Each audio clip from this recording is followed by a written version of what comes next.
foreigners do you think are still in North Korean camps?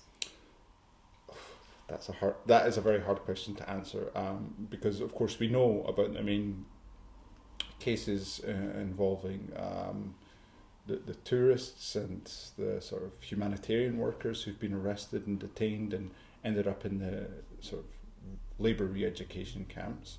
We know those have been widely reported, so that we know about those. But in terms of, there have been, people, the North Koreans instigated a big abduction program, and were abducting foreign nationals. There's, for decades, and there's a possibility those people are in the prison camps. There have been instances of like ethnic Koreans, sort of Korean Americans and stuff being arrested in China and ended up in North Korea. But what happened to them, we don't know. So it's impossible to say how many foreigners are there, but there likely are some, yes. Can you tell some cases with British or American citizens that maybe are not really known for public? The latest or the most touching that you personally were shocked with them? I can't remember his name. There was a Korean American who originally was from South Korea, a pastor who was detained and vanished basically into North Korea. He was in China, and he vanished into North Korea. And what happened to him, no one knows. He'd been helping refugees, and this is not common. This is not an uncommon thing. The North Koreans or the Chinese detaining foreign nationals helping the refugees. Mostly Chinese, it has to be said, detaining foreign nationals in China helping refugees. But yes, he was, and there has been little work done on that because, well, technically he's a South Korean citizen. He was born in South Korea, but he spent a long time in the States. But that case is known. It is unlikely that there are many unknown cases involving foreign nationals being arrested and sent into North Korea or sort of abducted to North Korea. The main example right now is Otto Warmbier, who is an American citizen who was detained over a year ago now. Exactly why he was detained, your guess is as good as mine. No one really seems to know. We know what the North Korean state says, but the North Korean state is not a reliable source of information. So why he was arrested, we don't know, and he still is there. And it will likely see, at some point, his release will be secured on some terms, who knows what. Perhaps the demand will be for aid in exchange for his release or something like that. Now, how often it happens with Chinese tourists, who are the biggest groups of numbers of nationalities visiting North Korea, it's impossible to say. I don't know if that data even exists. But it is a possibility, but it doesn't happen that often, generally because the tourists go in knowing full well that this is North Korea, these are the rules, and people, for the most part, abide by the rules, because if they don't, there is that possibility of being arrested or sent to some kind of penal facility. But why do you think China is so collaborative with North Korean government? It's a really difficult question to answer. Why there's collaboration between the North Korean government and the Chinese? Partly because if the Chinese withdrew support for the North Korean state, they don't want North Korean refugees flooding into China, which I understand that. So that's part of the reason. Part of the other reason is the fact that there is an American military presence in South Korea, and of course they don't want the possibility of that military presence going further up the peninsula. And I guess North Korea offers a nice, convenient kind of buffer zone for the Chinese to kind of keep the sort of. I mean, South Korea has many problems politically, but more or less it's a thriving democracy and economy. Exposing people having that right against your kind of doorstep would be, I think, a problem for the Chinese government, because people would be able to see very clearly democracy. If the whole Korean peninsula was democratic and was reunited under a democratic system, it would be a problem for the Chinese, because having that on your doorstep, seeing people be prosperous and make decisions, political and otherwise, I think that would be a bit of a challenge for the Chinese states. Do you think this nuclear weapon threat is real from North Korean side, or just manipulations? Oh, I would say it was absolutely a manipulation, a very, very clever manipulation, but a manipulation nonetheless. I mean, of course they could theoretically use their military might to get their way. I mean, of course, we have seen instances where of them shelling a South Korean island, sinking a South Korean submarine in the recent, in the recent past. So they have capabilities, and it's a capability we should not underestimate in terms of the military and in terms of the nuclear situation. But I regard it as a manipulation, because the reality is, if they don't have that thing to threaten people with, they might just go one step too. If they didn't have that and they went one step too far, to the point where the Chinese were so angry they just wanted rid of the regime, there's every possibility that they'd be removed. I mean, that's a possibility. It's unlikely, but it's still a possibility. And I think the nuclear situation helps maintain stability in a state which is often very, very unstable. People regard North Korea as a very authoritarian and stable state and not much changing. But I think, of course, it's true, it's very authoritarian, but I don't think it's a very stable state. I think if we look at the North Korean elite, for example, there are factions within the North Korean elite, and we've seen certainly in the Kim Jong-il era, we've seen a lot of very clever manipulation of those different factions to maintain power. Playing one faction off against another. We've seen a lot of that. And I think, realistically,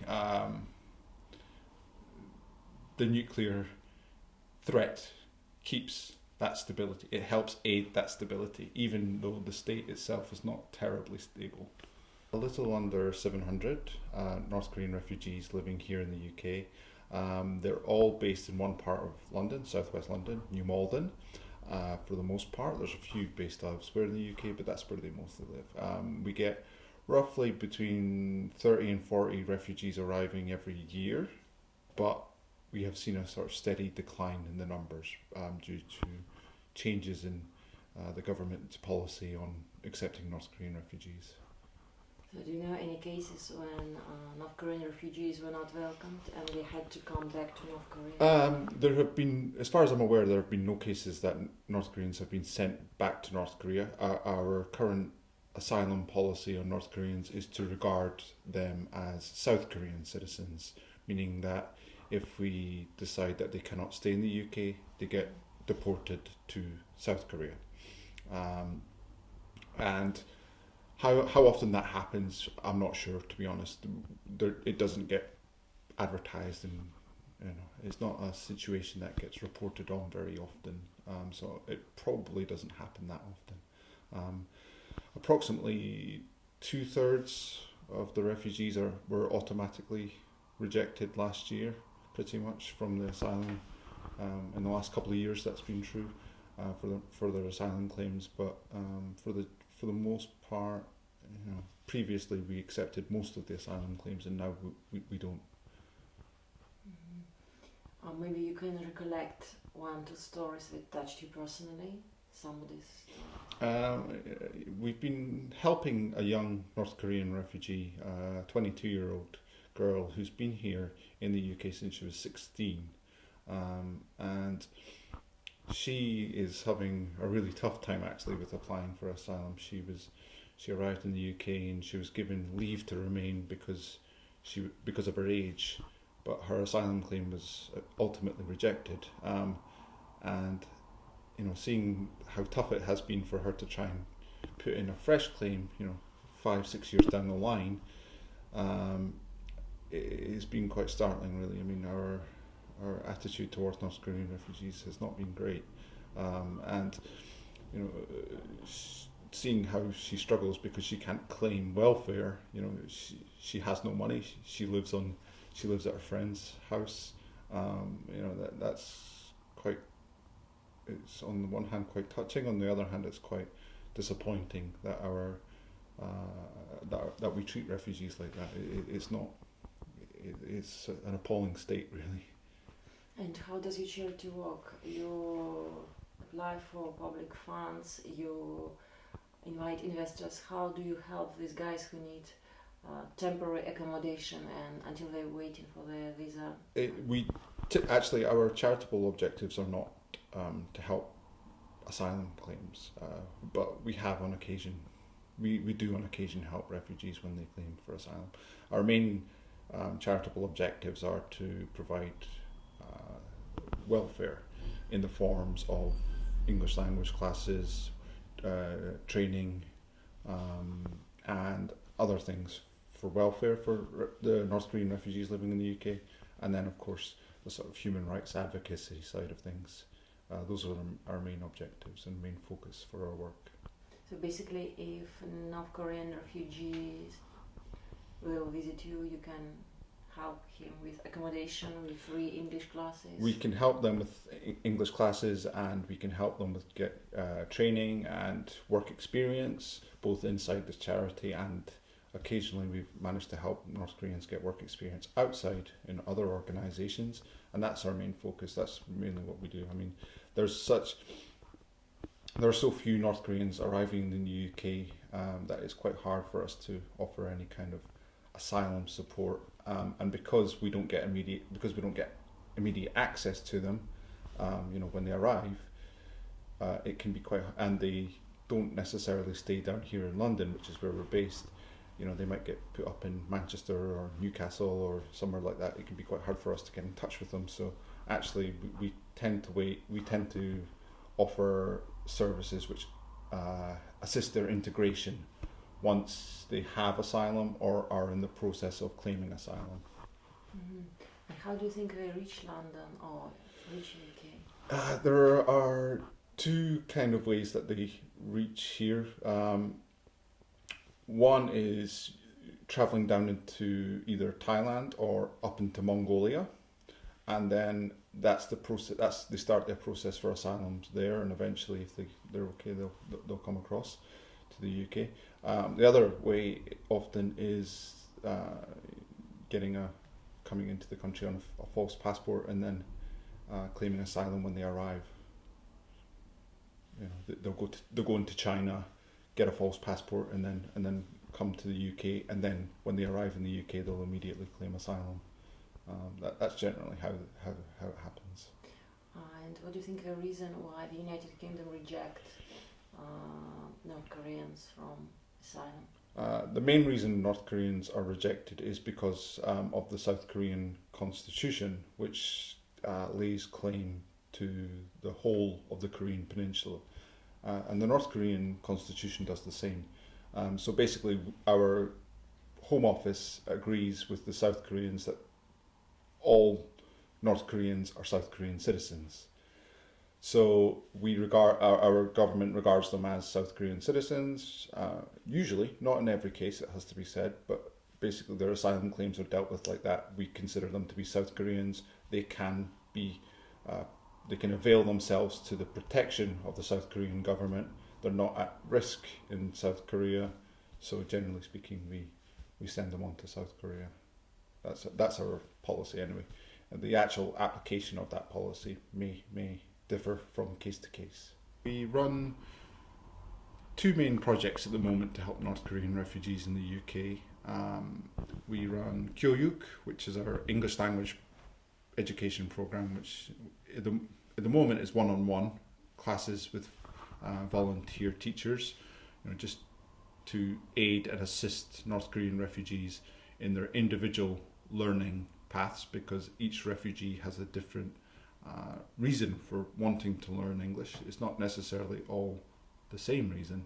Often they'll want to learn because their children have school homework that they can't help with, so they want to learn for that, or they want to learn English to get citizenship, or there's a whole host of reasons. So we run a one-on-one English program to assist refugees that way.